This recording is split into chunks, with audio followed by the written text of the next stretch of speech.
In 1977, a Southern England news broadcast was hijacked by this strange voice claiming to be from the Ashtar Galactic Command. In 2015, a live Oklahoma City traffic report caught this fast-moving glowing object flying across the sky, and in 1992, a creepy BBC special caused mass panic and thousands of complaints before it was banned for over a decade. So in 1977, during a regular news broadcast in southern England, the audio suddenly cut out, the picture went all fuzzy, and there was this buzzing noise. Then a strange metallic voice cut in, claiming to be Vrillon from the Ashtar Galactic Command. And for nearly 6 minutes it delivered this bizarre message, warning humanity to stop fighting, destroy its weapons, and prepare for a great awakening. It also told viewers that they were being watched and guided by beings from other worlds. The station was completely unaware of what was going on until people started calling in. Engineers figured out someone had hijacked the signal by targeting a specific transmitter that rebroadcast signals from another tower, basically exploiting a weak point in the system. But even still, they never found out who actually did this. Whoever it was, though, needed some serious technical skill and equipment. People have analyzed every part of this message. Some say it was just a prank, others think it was someone who genuinely wanted to put this message out there. And then there are those who actually think this message was coming from somewhere up in space. I'd love to believe that, but I don't. Back in March of 2015, Coco 5 News in Oklahoma City was running a normal early morning traffic report. Nothing exciting, just the usual aerial feed from their Grand Casino Skycam out in Shawnee. But then, out of nowhere, this glowing white object zipped across the screen at lightning speed. It was super fast, too fast to be a plane, and the movement doesn't look like a drone either. The news anchors didn't even notice it live. Viewers caught it first and started flooding the station with questions. To their credit, the news station didn't ignore it. They re-aired the footage and posted it online, asking the public to help figure out what it was. Problem is, nobody really could. It wasn't a meteor, those fall, they don't fly sideways at a steady height. It wasn't a bug on the lens either, the light shifts as it moves and you could see it behind distant clouds. It wasn't a military or commercial aircraft as far as anyone could tell, and it didn't match any scheduled flights. Despite being caught live on air and analyzed frame by frame, nobody's ever nailed down exactly what this thing was. Alright, this is an interesting one, because it's not what happened on TV that was the mysterious part, but what was going on with viewers while the broadcast was happening. So in 1992, the BBC aired a Halloween special called Ghostwatch. This was a fake documentary about a haunted house in North London. The thing is, most viewers didn't realize it was scripted. The show was presented like any other live broadcast, except the crew was investigating a poltergeist called Pipes. Viewers at home would catch glimpses of the ghostly figure of Pipes in the background of shots, and there would be weird audio glitches. On top of that, of course, the subject matter was just unsettling on its own. The atmosphere felt real. Too real, and as the broadcast went on, people started calling in to report their own paranormal experiences. Others were convinced that the show had invited an actual spirit into their homes. The BBC got tens of thousands of complaints. One girl reportedly entered a catatonic state after watching it. People were legitimately freaking out, even though the show had a brief disclaimer at the start. If you happened to tune in after it, you'd have no way of knowing that this was staged. The format fooled a lot of people, including some of the presenters who weren't even told everything that would happen. Scientists and psychologists later studied the public's reaction to the show, calling it a rare case of mass suggestion triggered by media. The show only aired once and the BBC banned it for a decade. In November of 2024, a local New York TV station was doing live helicopter coverage of traffic over the Hudson River. Same old stuff, until this strange glowing orb floats into the frame, hovering, changing color, then darting out of view. It starts out white and then turns blue and kind of semi-translucent before flying off. The anchor didn't react at the moment, but when the clip was shared online, people started talking about it. Some blamed lens flares, some guessed maybe it was a drone, others said a weather balloon, but the object didn't behave like any of those. It hovered, it changed color, then accelerated. Not even the FAA had an answer. What you're seeing here is news coverage in Laos of a mysterious phenomenon known as the Naga fireballs. Every year in late October, crowds gather along the Mekong River in Thailand to watch red balls of light float up from the water and then vanish into the night sky. They're called Naga fireballs, and locals say they're caused by a giant serpent spirit that lives in the river. The orbs don't make any noise, they come out of nowhere and they rise fast, sometimes hundreds in one night. There's been a lot of debate about what's really going on here. A Thai documentary once claimed it was just tracer rounds being fired by soldiers across the river in Laos. Others have blamed flare guns or some kind of flammable gas bubbling up from the riverbed, like methane or phosphine, but none of those explanations totally hold up. The balls don't behave like flares, and scientists pointed out that the conditions needed for gas bubbles to ignite like that don't really line up. In 2021, during a strict curfew, officials made sure there were no people out with flares, and the fireballs still showed up. This footage was taken in downtown Milwaukee in 2018 during a live broadcast. The news anchors had no idea what they were looking at.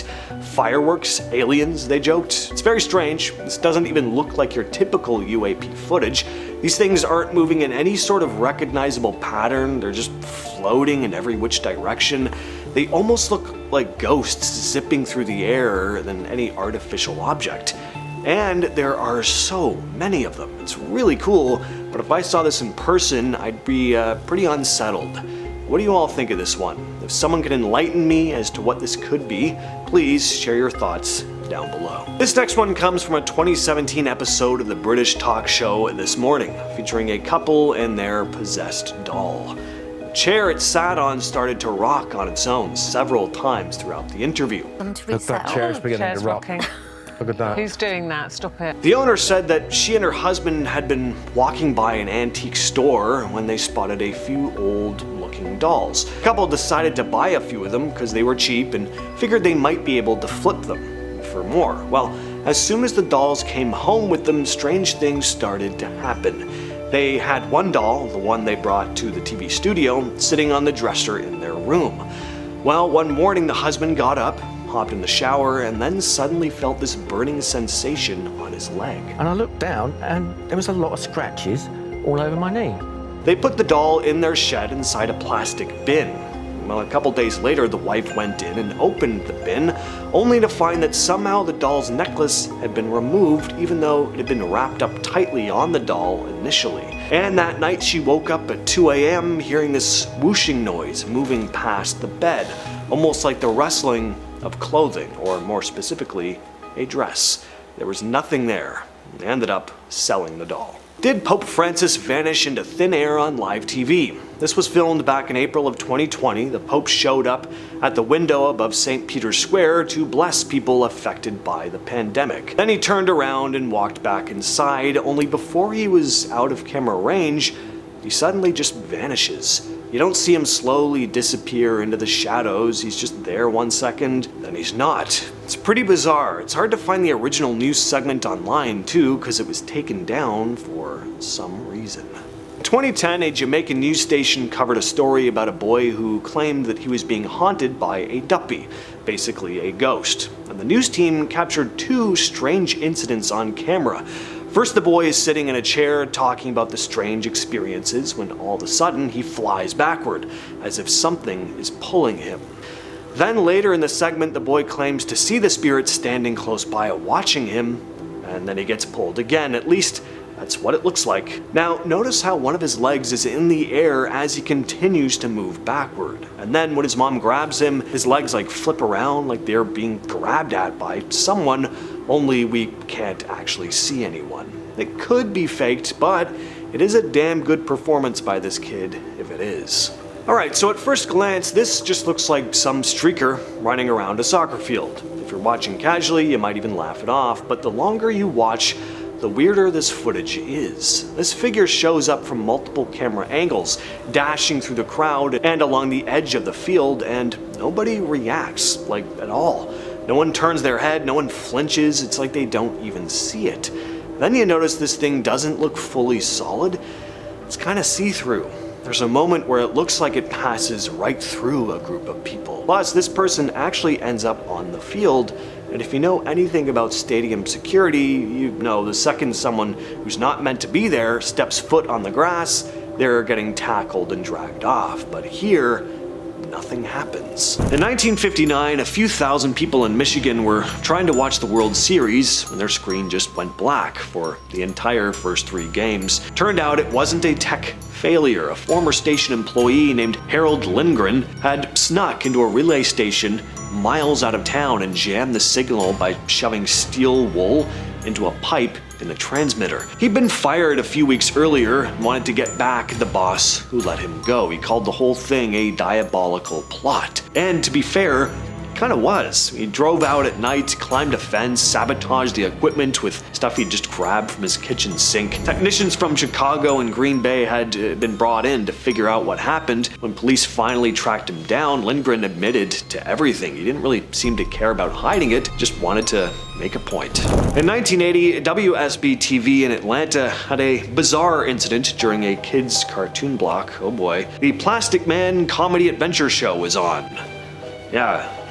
That show that we all remember. Well, right in the middle of a commercial break, the screen suddenly cut to a still photo of a woman for a couple seconds, nude. The image had been spliced into a Georgia Forestry Commission ad. It seemed like an accident, but apparently it wasn't. The station's general manager, Fred Barber, later admitted that 2 master control operators had done this on purpose. They were the guys who handled overnight sign-offs and morning startup duties. Apparently, one of them liked splicing random things onto tapes, and this time, no one on the station's morning staff caught it before it aired. The operators were fired immediately. Even though it was over in seconds, it caused a huge stir. Because, well, first of all, the time slot, worst time and place to show a naked woman on TV, and this was a major station. So the rules around tape handling and sign-on and sign-off procedures were tightened. On January 4th, 2000, the Teletubbies was playing on the GMA network in the Philippines. On this particular morning, for just a few seconds, the screen cut to a photo of actress Rosanna Rosas with her chest exposed. Teletubbies was weird enough as is. This was the last thing these young viewers needed to see. Obviously, this immediately triggered a warning from the country's media review board. GMA later explained that the whole thing was a mistake caused by an employee who was fixing a computer at the time. Apparently, he pressed the wrong button while trying to help with some system repairs, and somehow that caused the wrong image to flash on air. That sounds hard to believe. I mean, that really does sound like the excuse you give when you just don't know what to say. Oh, I pressed the wrong button, and then it was boobs. Anyway, they insisted nobody did this as a prank. The network apologized and promised to tighten up controls. The employee was never named. Wasn't much follow-up on whether he kept his job, but it's definitely freaked out parents and probably gave a few kids a weird memory of Teletubbies. They probably grew up thinking this was some bizarre fever dream. On October 8th, 2022, in the middle of a live newscast on Iran's state-run TV, the broadcast suddenly cut to a masked figure and a black screen showing Supreme Leader Ali Khamenei surrounded by flames with a digital target on his head. It only lasted 12 seconds, but this was very loud and clear. The screen also showed photos of 4 women who had recently died during the Mahsa Amini protests, along with the phrase "Women, Life, Freedom," repeated over and over. Mahsa Amini was a 22-year-old woman who died after being arrested by Iran's morality police for supposedly not wearing her headscarf the right way. Her death quickly set off protests all across the country. The group behind this hack called themselves Adalat Ali, a hacktivist collective that had already leaked internal government documents in the past. State TV anchors were clearly rattled when the feed returned. I mean, just look at this news anchor's face. People inside and outside Iran shared clips of the hack almost immediately,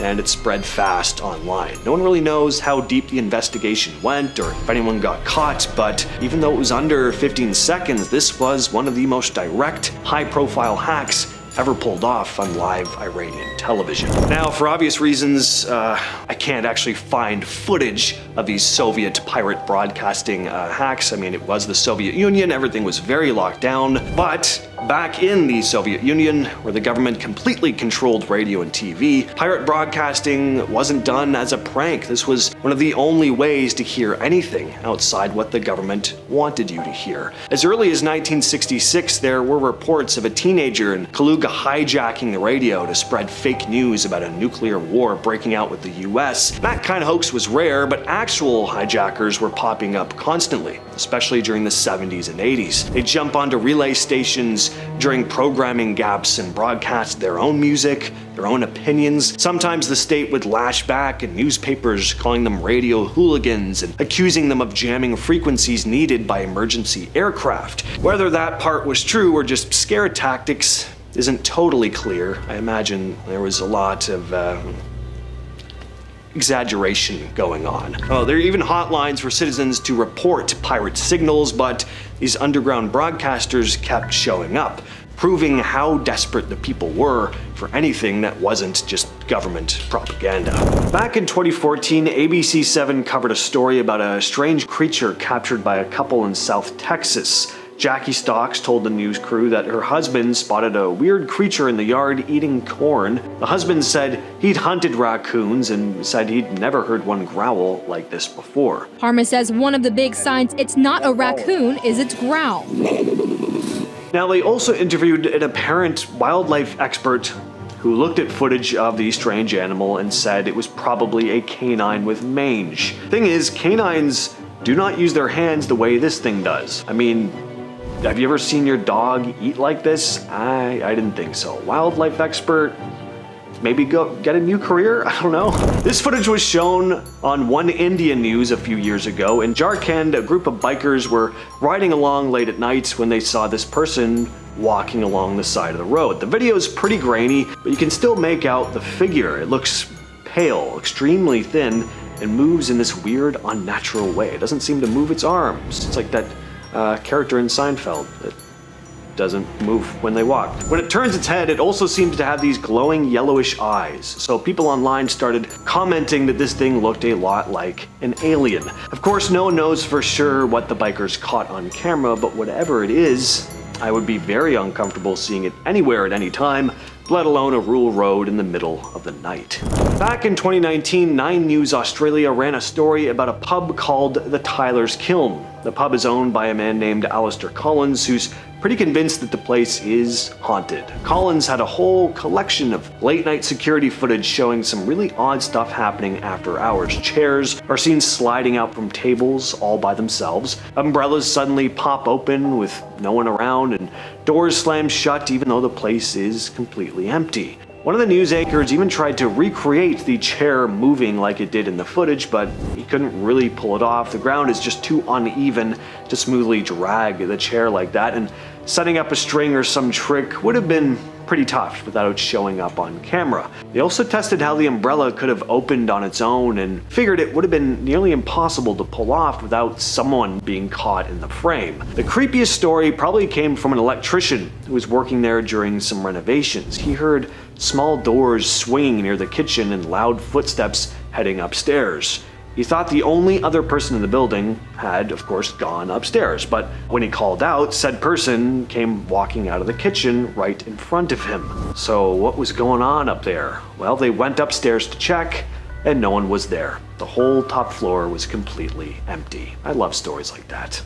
This next piece of footage still gets shared around online from time to time. Back in 2016, something strange happened during a Sky Sports broadcast. After a game, pundits Jamie Carragher and Phil Neville were chatting about the match, as sports commentators do, but eagle-eyed viewers at home noticed something weird in the background. There was a shadowy figure moving across the empty field. At first, it just looked like a regular groundskeeper doing cleanup, pushing equipment across the grass, but then the dude just vanishes. Viewers immediately jumped online to talk about what they saw. One person wrote, "Did anyone else notice the ghost groundsman?" Another said, "Monday Night Football, keep an eye out. There's an effing ghost groundsman in the Northeast."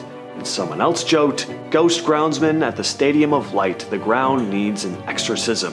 No one from Sky Sports or the stadium ever confirmed what it actually was, and the pundits never addressed it. In 2005, ABC 13 Action News in Las Vegas covered a man named Ramon Watkins, who referred to himself as Prophet Yahweh. He claimed that he could summon UFOs just by praying, and said he would prove it live on camera. Well, ABC sent a reporter, Mike Dello Stritto, and a cameraman to meet him near Lake Mead. The prophet prayed, and within moments, something strange appeared in the sky. It was two bright spherical objects, hovering and slowly moving in the distance. The cameraman caught them clearly on video as they floated across the sky. The footage aired live, and people who were watching could see it happen in real time. This wasn't a quick flash or something easily dismissed. It stayed visible long enough for everyone to focus on it. Prophet Yahweh said he heard a voice in his head telling him when the UFOs would appear and where to look. But was this really the case? I mean, that is obviously very hard to believe. Could the objects have been balloons, drones, aircraft? Maybe, but they didn't seem to move like any of those things. The ABC crew didn't offer an explanation, and the event still gets passed around online with no solid answer for what actually showed up in the sky that day. On August 5th, 2009, during a live morning news broadcast on BBC Northeast, anchor Colin Briggs was delivering the day's stories when something strange appeared on the screen behind him. It was this wide shot of the Millennium Bridge in Newcastle, coming from the BBC's live webcam feed. Suddenly, this white streak of light zips across the frame, not falling downward, but shooting further into the sky before disappearing. The object was fast moving, but clear enough that viewers noticed, and people started recording it from their televisions and quickly shared the clips online. Some said it was a bird, a toy plane, but it doesn't really look like either of those things to me, and it didn't to Nick Pope, who is a former UK Ministry of Defence UFO investigator.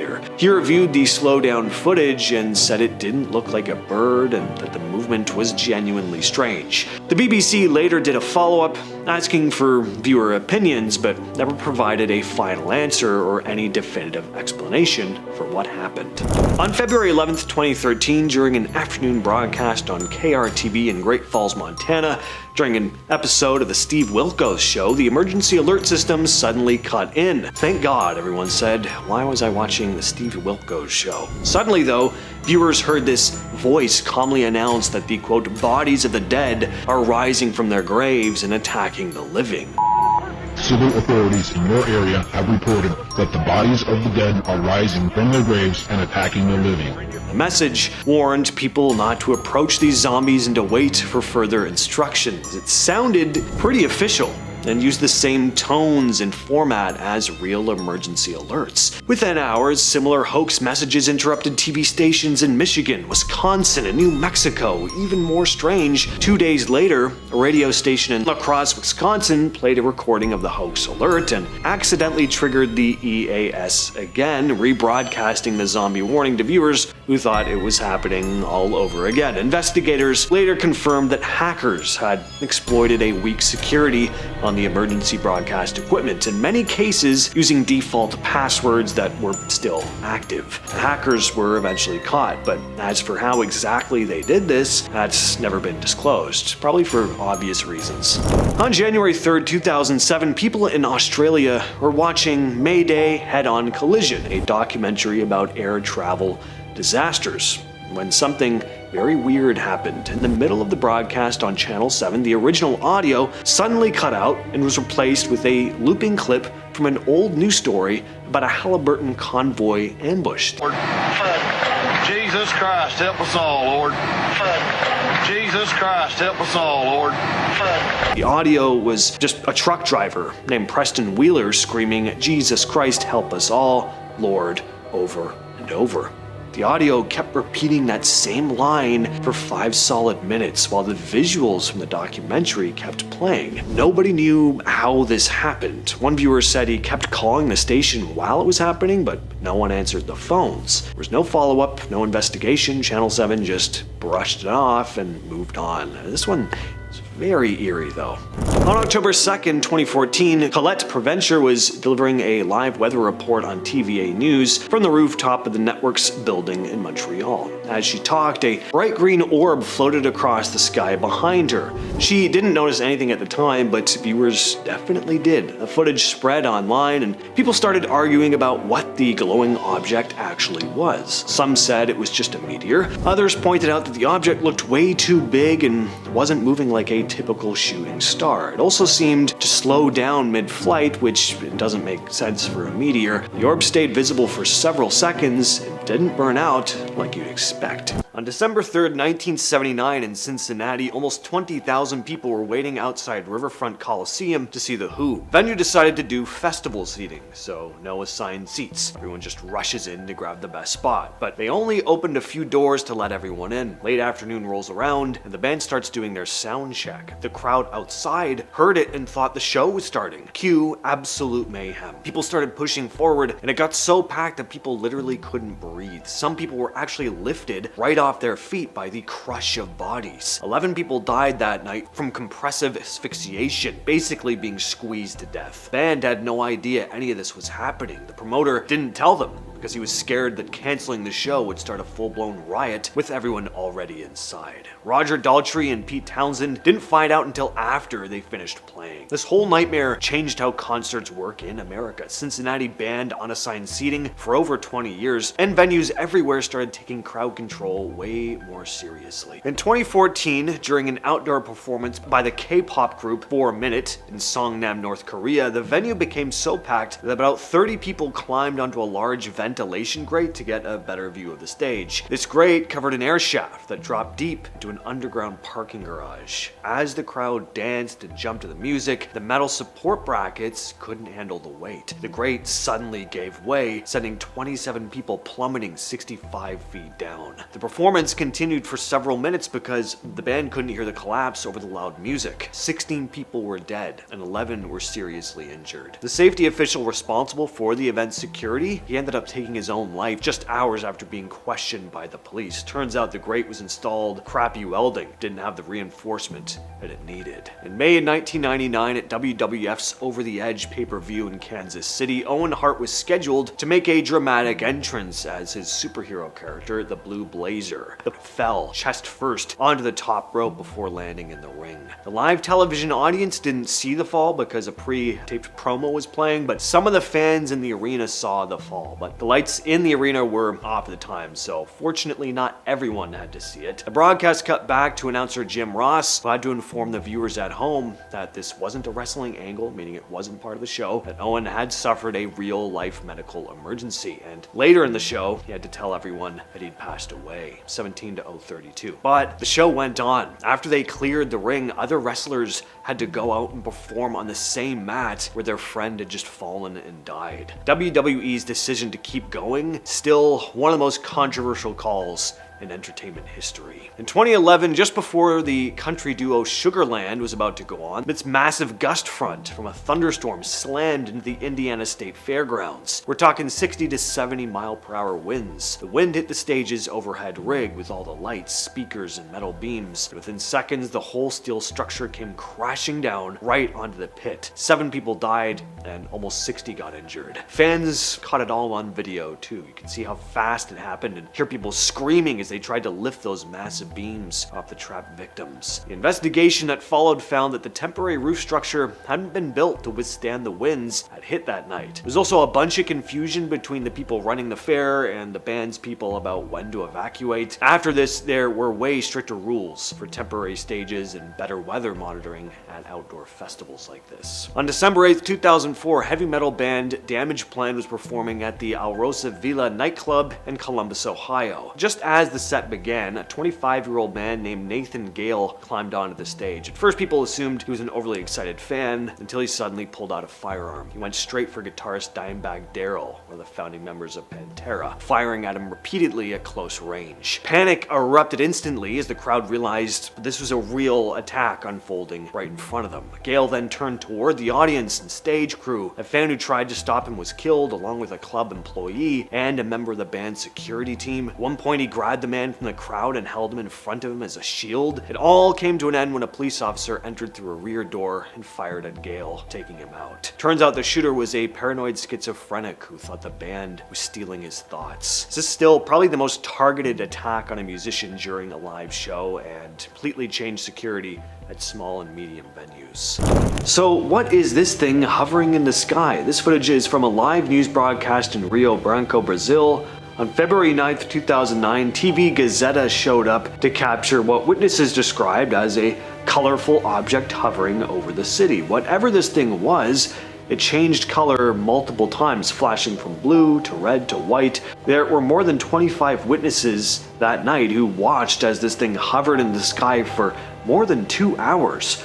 Then it moved from east to south and afterwards south to west. Pretty strange. Certainly doesn't look like a plane or satellite to me, and not that a drone would be totally unheard of in 2009. They certainly weren't as widely used as they are now though. Till this day, we still don't know exactly what this thing was. Alright, this one's pretty ridiculous, but I do love me some possession videos. Always fun to see what weird noises these evil spirits force out of people's mouths. Back in 2016, something pretty strange happened on a Thai talk show. A model came on the show and told everyone that she had picked up a ghost while on vacation in the city of Rayong the year before. She said this ghost was a pop, a type of spirit in Thai culture. It's known for having an uncontrollable hunger. At first, she just calmly explained what had happened to her. You know, ghost got inside my body somehow. Well, and then right in the middle of the interview, the pop just had to embarrass this poor woman on live television. To be fair though, she should have seen this coming. She'd been dealing with the thing's antics for a whole year at this point. Suddenly she seems to switch, like something else is talking through her. She started speaking in a different voice and just couldn't seem to snap out of it. No matter how much the hosts pushed her to stop, they kept telling the spirit to leave her alone, but it refused, making threats like, "Don't mess with me," which probably sounds a lot cooler in Thai. Then one of the hosts pulls out a necklace with a Buddha pendant. As soon as he held it up, she freaks out, screaming and recoiling in terror. Very loudly, I might add. I had to turn down the volume almost all the way because I was worried everyone was going to hear female screams through my headphones and that I'd be kindly asked to leave the office. Eventually, the host puts the necklace on her though, and just like that, she seems to come back to her senses. The clip went viral in Thailand and racked up millions of views. Just what is it we're looking at here? Well, this aired on a local news station in Pueblo, Colorado, and the anchors were genuinely confused, as were a lot of people watching, as to what they were looking at. It's some weird looking animal with patchy black fur, a reddish face, and long skinny arms hunched over eating something off the ground. Apparently the woman who filmed the creature had actually seen it once before, but she had no idea what it was either. Other than an animal with mange, the word chupacabra was thrown around a lot. Well, later on, Colorado Parks and Wildlife officials looked into it and said the animal was probably a raccoon with mange. Mange is a skin disease that can cause animals to lose most of their fur and look pretty rough. I mean, you take the cutest furry animal on earth, shave all its hair off, and it looks pretty damn freaky.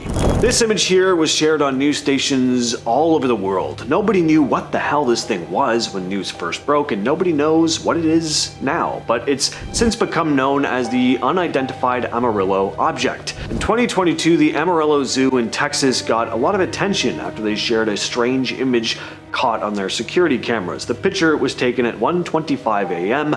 by a motion detecting camera showing a bizarre figure walking just outside the zoo fence. And what's creepy is that it's walking on 2 legs.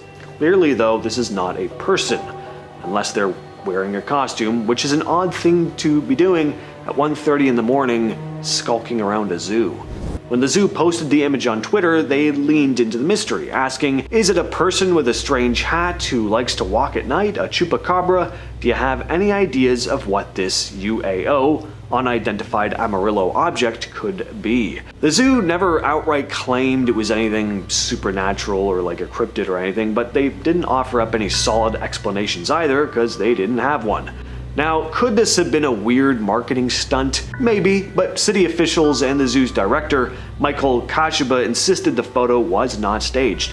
and 3 years later, we still don't have any solid answers. What are we looking at here? Good question. This clip was posted to Reddit by user Steve90,000, who wrote that on December 13th, 2024 at 5 p.m., ABC News caught an orb on video when in New Jersey investigating the drone situation. At the time, tons of people were spotting UAPs over the state. So what you're looking at here is just one of them. As for what it actually was, we still don't know. On April 27th, 1986, HBO viewers were watching The Falcon and the Snowman when their screens suddenly cut to black, and for about 5 minutes, a message appeared in bright white text on a color test pattern that read, "Good evening, HBO, from Captain Midnight.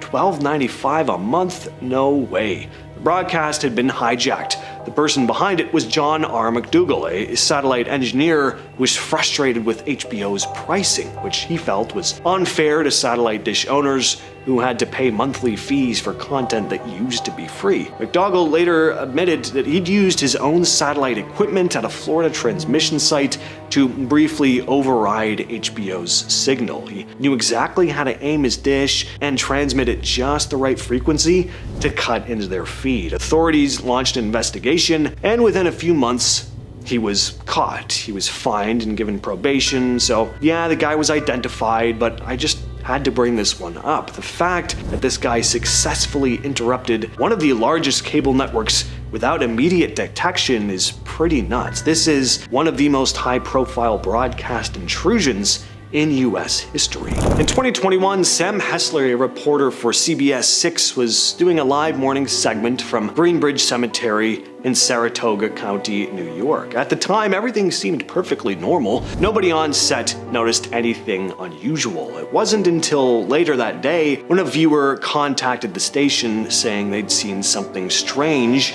walking behind her during the broadcast. When the news team went back to review the footage, they spotted it too. Some sort of figure crossing the background. It almost looked like it appeared out of nowhere and disappeared just as quickly. The clip got passed around and people slowed it down to try and figure out what it was. In the slowed version, you can clearly see a shadowy form moving across the screen. Now, Greenridge Cemetery already has a bit of a spooky reputation. There have been stories of eerie things there over the years. You can imagine the details. Nothing super out of the ordinary for a cemetery. But to have something captured on live television like this, that hits a little different.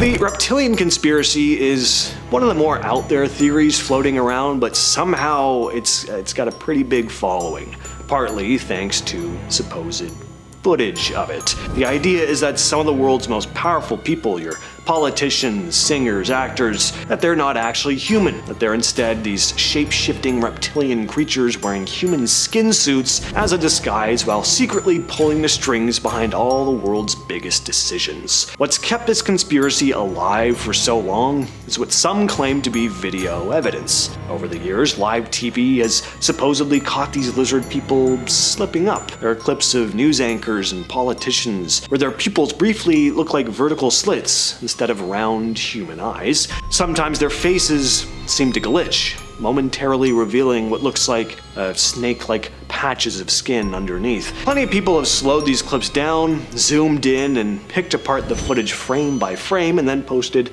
top 10 lists online talking about it. Well, I gotta talk about it. I know it, you know it, but that's because this is the wildest live broadcast hack in history, the Max Headroom incident, still unsolved. On November 22nd, 1987, on the evening news on WGN in Chicago, the screen suddenly cut to a man wearing a Max Headroom mask, a character from a TV show around that time. The man didn't say anything at first, he just stood there as this background behind him was spinning around, making strange movements, and you also hear a bit of a buzzing noise. The station quickly cut the feed, got back to the news. It only lasted about 20 seconds, but that wasn't the end of it. Just 2 hours later, during a broadcast of Doctor Who on the local PBS station, the same masked man took over again, and this time he started talking, mumbling phrases that made no sense, mocking TV personalities, even getting spanked with a fly swatter by someone off camera. It's a mix of emotions watching this footage. It's undoubtedly eerie, but you can't say there isn't humor in this too. The whole thing lasted about 90 seconds before the station finally managed to cut him off. The Federal Communications Commission launched an investigation, but they never caught the person responsible. To this day, no one knows who did it or exactly how they pulled it off. Why even? Breaking into live broadcasts like this is not easy. It would have required a lot of knowledge and skill. It's considered one of the weirdest unsolved broadcast intrusions ever. Imagine chilling out on a regular afternoon, maybe watching the Steve Wilkos show, when suddenly your TV flashes this strange emergency alert. Only it isn't about a tornado or an Amber Alert. Instead, it's describing the bodies of the dead rising from their graves and attacking the living. On February 11th, 2013, people across the US were watching normal daytime TV when the screen suddenly cut to an emergency alert. And it was exactly what I just described. It sounded like the same system used for real disasters, except it was about zombies. It was on screen for a while. I gotta assume some people actually started freaking out, especially all those folks with bunkers full of canned food, but then programming snapped back to normal. Turned out hackers had broken into station equipment that was badly secured and used it to send these fake alerts, but they never found out who actually did this. In September 1985, during communist rule in Poland, 4 astronomers in the city of Torun did something extraordinary. They hijacked the state TV signal and replaced normal programming with text messages supporting the Solidarity Movement, a labor union and political group fighting against government oppression. The messages criticized rising food prices, the government's lies, and the control that they had over everyone's lives. It was a direct political protest. People couldn't believe what they were looking at. The state controlled all broadcasting, and independent messages were almost impossible to show. Pulling this off required technical knowledge of the broadcasting system. The astronomers had figured out how to override the state transmitter and insert their messages live. The interruption lasted only a few minutes, but it was long enough to be noticed by thousands of viewers. Eventually, the 4 were caught and prosecuted, but the broadcast became legendary because it was one of the first live TV signal hijacks used explicitly as a political protest, unlike some other less serious hijacks on this list. On January 4th, 2000, kids in the Philippines were watching Teletubbies on GMA Network, which was one of the most popular children's shows on TV at the time. We all know the Teletubbies, as much as some of us would want to forget it. I know a number of folks who grew up with this show and thought it was just some strange fever dream they had, but right in the middle of the broadcast, the show cut out for a few seconds. Instead of the weird, multicolored aliens with pure black eyes kids were used to gawking at, the screen showed a still image of Rosanna Rosas, who was widely known in the Philippines at the time for adult roles and some adult film work. No, she was not making a guest appearance on the Teletubbies. This was obviously not supposed to air during a kid's time slot. The interruption was short, but it didn't matter. Parents noticed immediately. Kids noticed. People called the station asking what had just happened. The image vanished, Teletubbies came back on, and the show continued as if nothing had happened. Turned out that the wrong clip was loaded or triggered during live transmission somehow, and because it was live, it went straight to air. Even years later, this gets brought up as one of the strangest, most uncomfortable live TV mistakes in Philippine broadcast history. On November 10th, 2017, people in Malmö, Sweden tuned in to Mix Megapol, a major commercial radio station. Normally, it's non-stop music, DJs, ads, the usual, but that morning, listeners started hearing something completely different. The station had been pushed off its own frequency. For about 30 minutes, the normal broadcast was replaced by an unauthorized transmission playing propaganda. Anyone listening in the area heard the takeover instead of Mix Megapol's programming. Someone had used a pirate radio transmitter strong enough to overpower the station's signal in that area. As long as that transmitter stayed on, the real station couldn't reach listeners. After about half an hour, the hijacked signal finally stopped and Mix Megapol came back on the air. That was the end of it. They never caught who did it. On November 26, 1977, viewers across southern England were watching the evening news when something went wrong. Very wrong. The picture stayed normal, but the audio was suddenly taken over by a deep, calm, distorted voice that identified itself as Vrillon. a representative of the Ashtar Galactic Command. And for over 5 minutes, the voice delivered a strange message claiming to come from space. It warned humanity about nuclear weapons and the negative impact we lowly humans were having on the environment, urging people to abandon their weapons and live in peace. Now, obviously this was not a studio mistake. Someone had overridden the broadcast audio signal, which again meant whoever this was knew exactly what they were doing. Investigators also believed the hijacker had to be physically nearby to pull this off, but nobody was ever identified or charged. Decades later, it's still one of the craziest broadcast interruptions in history.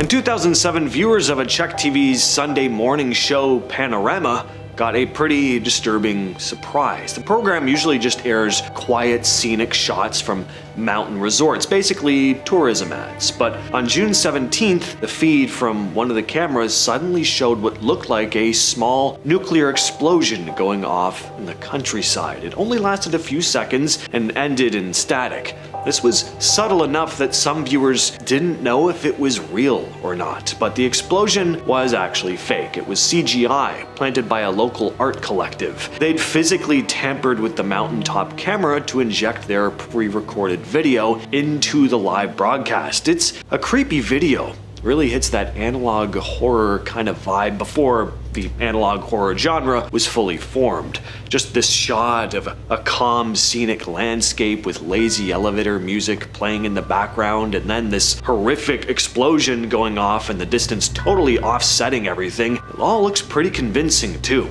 The group had pulled off other stunts before, but this one hit a nerve, especially with tourism businesses in the area who said it could scare visitors away. Czech TV considered legal action, but the group framed it as a kind of social experiment about media trust, forcing people to question what they were seeing on TV.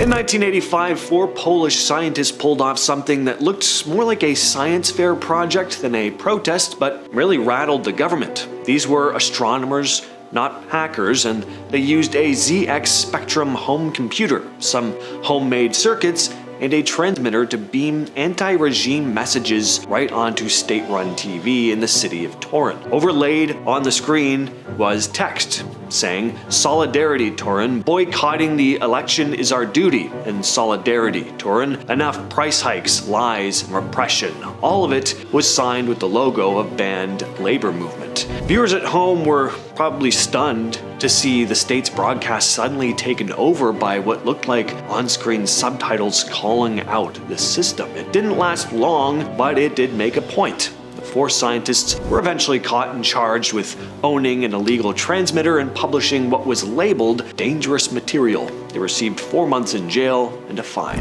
Put yourself in the shoes of some dude tuning into the Playboy channel in 1987. You know, you have a mullet, you just finished cruising the highway with your top down blasting Motley Crue on the radio, and the best way to top off the day is to tune in to the channel with maybe a brew or two. That was the 80s, right? Well, on this day, you're in the middle of your spicy movie when all of a sudden the screen gets overtaken by this black background with a simple white message quoting Bible verses, telling people to honor the Sabbath and repent. That kind of kills the vibe. Well, the FCC eventually zeroed in on a guy named Thomas Haney, who worked as an uplink engineer for the Christian Broadcasting Network. Even though the message didn't say where it came from, investigators noticed certain video fingerprints, subtle traces in the signal that hinted at the type of equipment used, and from that they connected it to CBN. The station denied being involved, of course. Haney swore he was innocent, and CBN said their gear couldn't have even pulled it off. They tried to recreate the hijack using the same setup and failed, but the government argued otherwise, saying that it was possible and that Haney had the access and technical know-how. Eventually, a jury convicted him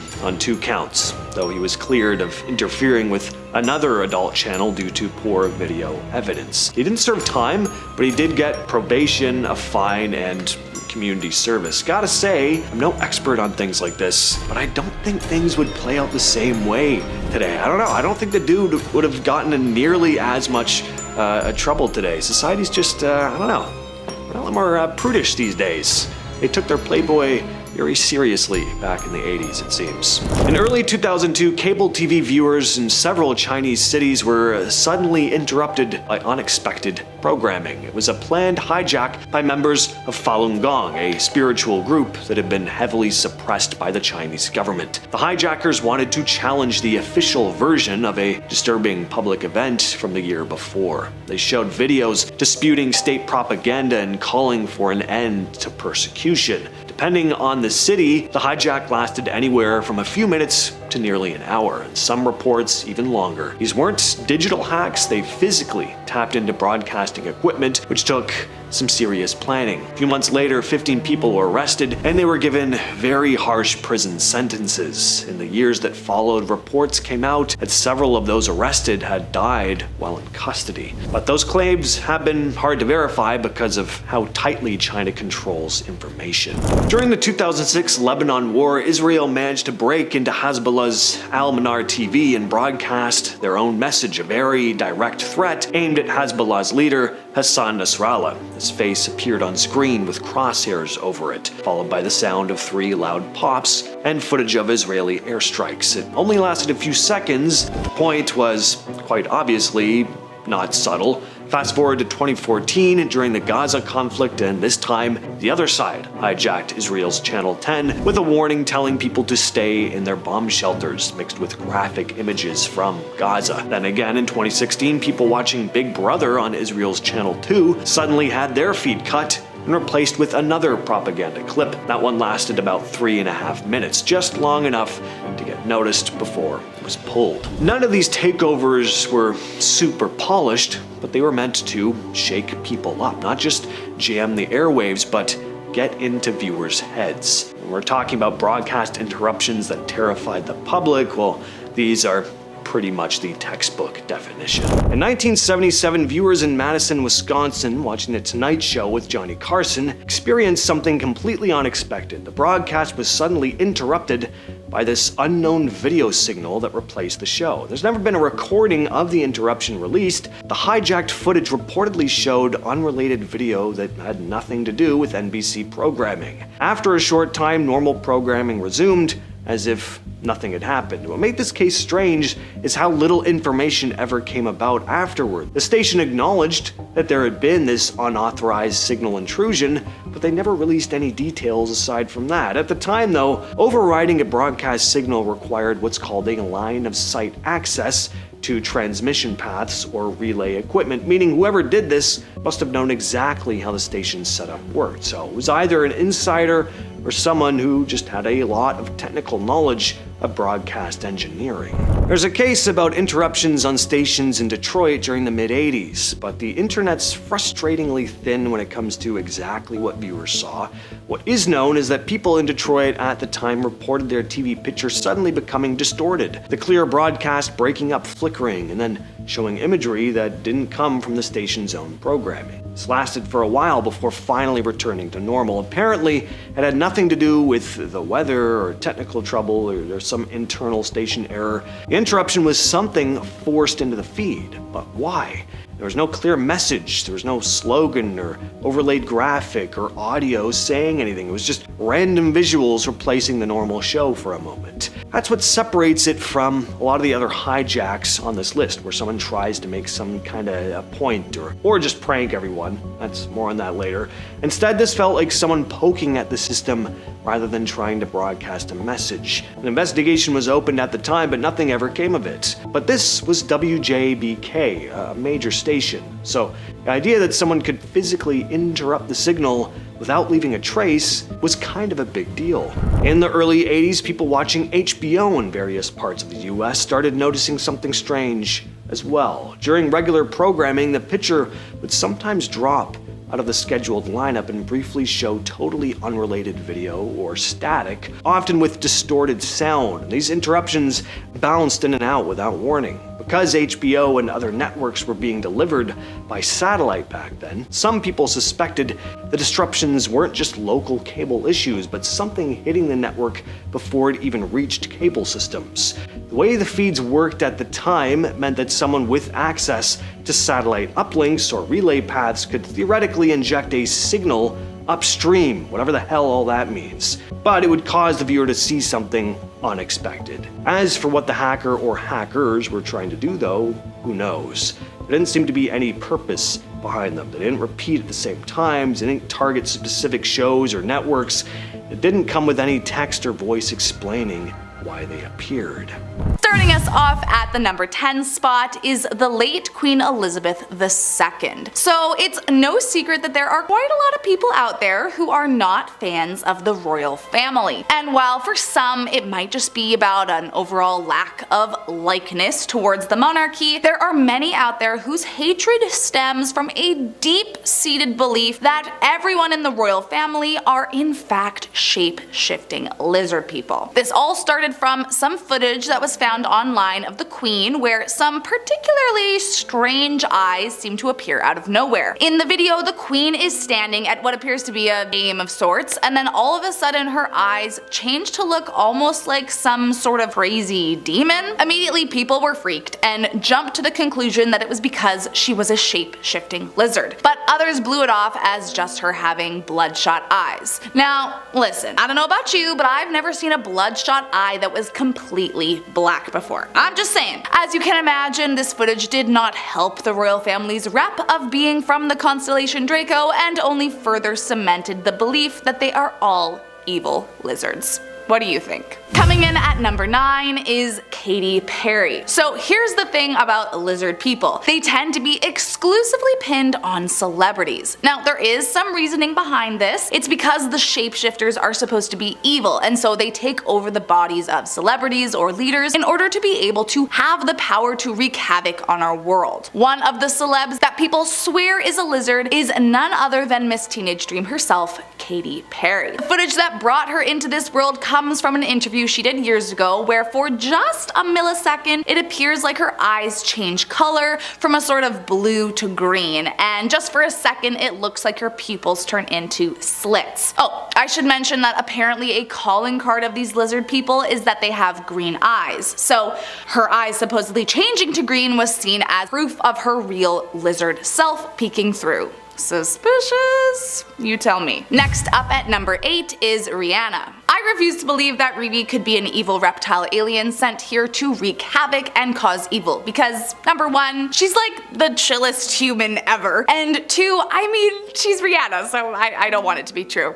But it looks like even the good ones aren't safe according to believers of the lizard people. The proof comes from some kinda sus footage from what looks like a live talk show or something, and even though it's a bit blurry, it does look like there's something weird going on. If you pay close attention, it does appear that her eyes turn into slits for just a millisecond before turning back to normal. I mean, should we be worried? Could she really be a lizard person? I mean, even if she was, she would easily be the most beautiful lizard person I've ever seen, so at least there's that. Coming in at number 7 is Angelina Jolie. From what I have come to understand about the conspiracy race of the shape-shifting reptiles that walk the earth with us, is that more often than not, it is the eyes that give them away. Maybe their eyes are the hardest to control shape-shifting wise?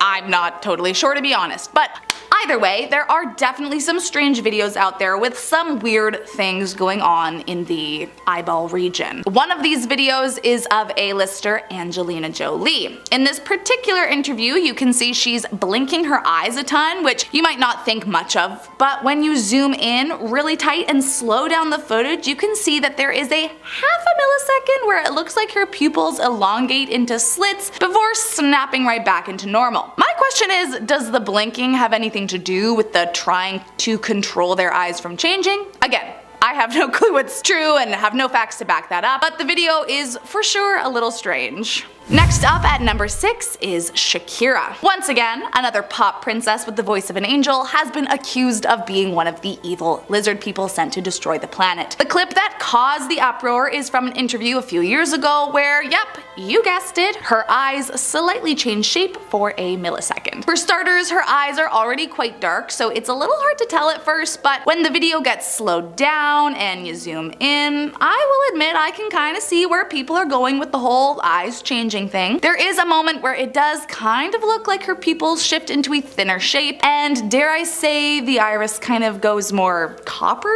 Is that a sign? I have no idea. Truth be told, it might not be quite as obvious as some of the other ones on the list, but nonetheless, there are many out there that insist she is among the shapeshifters. Apparently, it's not just her hips that don't lie, but her eyes too. Stone the Crows was this up-and-coming blues rock band from Scotland. In 1972, during a performance at the Top Rank Suite in Swansea, Wales, the band's guitarist, Leslie Harvey, walked up to the front of the stage to address the crowd. As he reached for the microphone, with the fingers on his other hand still on his guitar strings, he completed an electrical circuit, a deadly electrical circuit. The equipment wasn't properly grounded, and because Harvey's hands were damp with sweat from being under the hot stage lights, he was electrocuted. He was literally frozen in place, unable to let go of the microphone as the current surged through him. His bandmates in the audience watched in horror, at first not realizing why he was shaking and unable to speak. A roadie eventually kicked the mic stand away to break the connection, but the damage was done. Harvey died on the way to the hospital at only 27 years old. In 2000, Pearl Jam was headlining the Roskilde Festival in Denmark when the crowd of 50,000 people began to push forward. It wasn't a mosh pit, it was a crowd collapse. People at the front tripped and fell, and then the people behind them, unaware of what was happening, just kept pushing forward, trapping people on the ground under layers of bodies. Eddie Vedder eventually realized something was wrong and stopped the show, pleading with the audience to take 3 steps back. But 9 young men were crushed or trampled to death in the mud. The festival was criticized for having slippery ground and inadequate breaker barriers to stop the flow crowd. For years, Pearl Jam just refused to play festivals because of the trauma of that night, which is understandable. Love Parade used to be one of the world's biggest electronic dance music festivals. In 2010, they held it in Duisburg, Germany at this former freight station. The only way in or out was through a narrow tunnel. When the venue hit capacity, police blocked the entrance, but they didn't stop people from entering the tunnel from the other side. This created a pressure cooker effect, where thousands of people were trapped in an enclosed space with nowhere to go. People started panicking, struggling to breathe in the heat and cramped conditions. Some tried climbing metal emergency ladders or up the steep sides, but a lot of them fell back into the crowd. 21 people died from thoracic compression, basically being crushed while standing up, and over 500 got injured. The festival never happened again. Investigators found that organizers had ignored tons of warnings about the tunnel's capacity. Government got accused of cutting corners because they wanted the prestige of hosting the event. On December 6, 1969, the Rolling Stones were headlining the Altamont Free concert at Altamont Speedway in California. Supposed to be like a West Coast Woodstock, but pretty much everything went wrong. The organizers hired Hell's Angels as security and paid them with booze. As the day went on, things got more and more heated between the bikers, the crowd, and just bad stage placement that put the band right up close to tens of thousands of people. Fights kept breaking out in front of the stage. During the Stones set, this 18-year-old named Meredith Hunter pulls out a firearm after getting shoved and beaten by Hell's Angels. Hell's Angel Alan Pissarro rushes him and jabs Hunter multiple times with a blade. Hunter dies right there in the crowd while the concert keeps going, and a lot of this was caught on camera. Documentary crews caught it on film. It's in the 1970 movie Gimme Shelter. Most people in the crowd had no idea someone had just been killed yards from the stage. The band didn't find out until after. Pissarro was later acquitted on self-defense because of the footage. In December 2016, an underground electronic music show was being held at a warehouse in Oakland known as the Ghost Ship. The building was an artist collective that was really never permitted for housing or public events. It was filled with flammable stuff like wooden pallets, tapestries, vintage furniture, and while during the show, a fire broke out. And it spread crazy fast through all the clutter. There were no sprinklers, no exit signs. The only way down from the second floor where the music was playing was this narrow makeshift staircase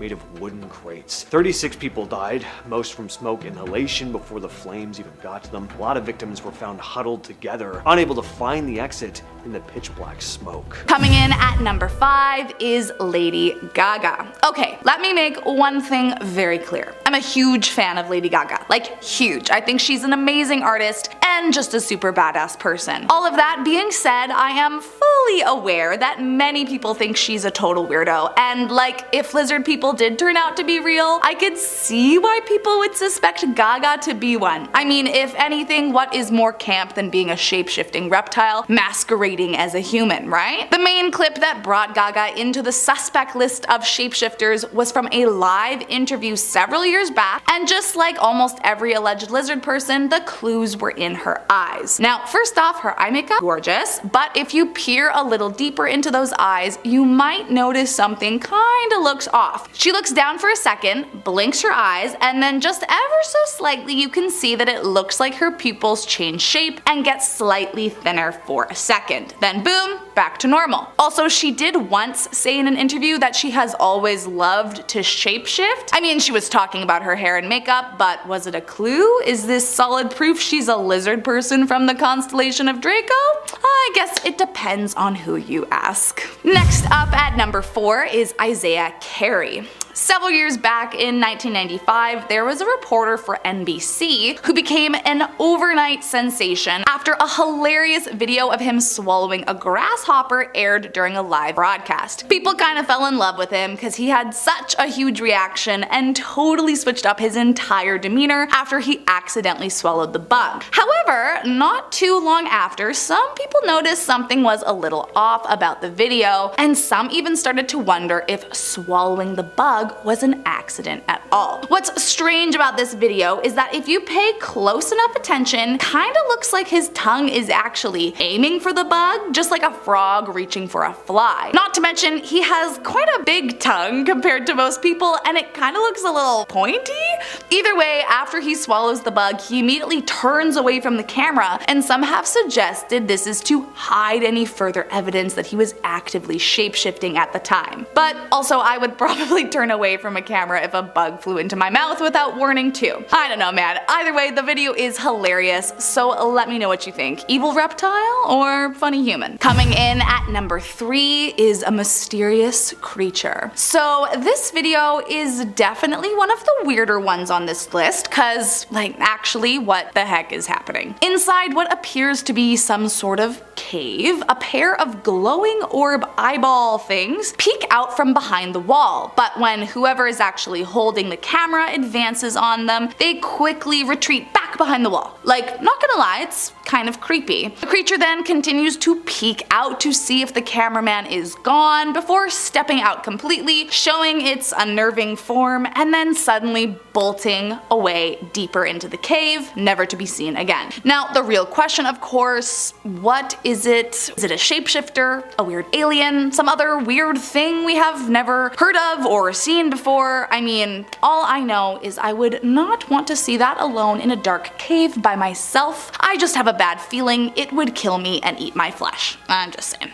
Coming in at number 2, a security guard. It goes without saying that presidents are not going to really go anywhere without their security guards. But what do we really know about their security? And if there is reason to believe that politicians themselves are a part of the alien lizard race, then wouldn't it make sense that their protection would be too? Well, speaking of, back in 2012, during a speech made by President Obama, footage of the audience captured a peculiar looking security guard in the crowd. At first glance, you might think it's just like a pale, bald dude standing there, but when they pan to the side, it straight up looks like he has no ears. I mean, what is going on here? It's giving Voldemort, if you ask me. Even weirder is when the video zooms in, if you really pay attention, it kind of looks like his head is pulsating, which, truth be told, I have no clue what that could be about, but lots of people have come forward saying it's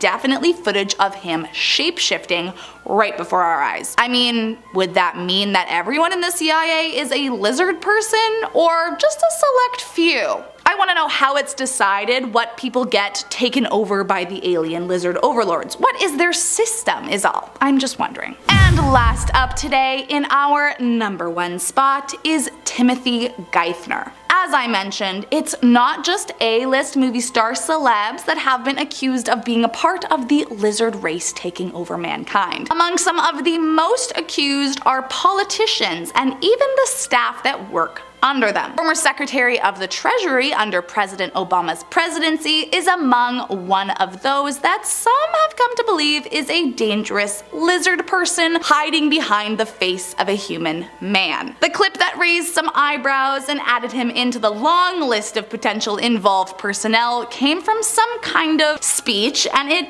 definitely is very odd. Unlike most of the others on this list, it wasn't his eyes that had people questioning him, but the skin surrounding them. For a moment in the video, it looks like Timothy shifts into his reptile form, and the scales begin to show through the skin around his eyes, until suddenly he touches his face and it magically disappears. Like, could this be faked?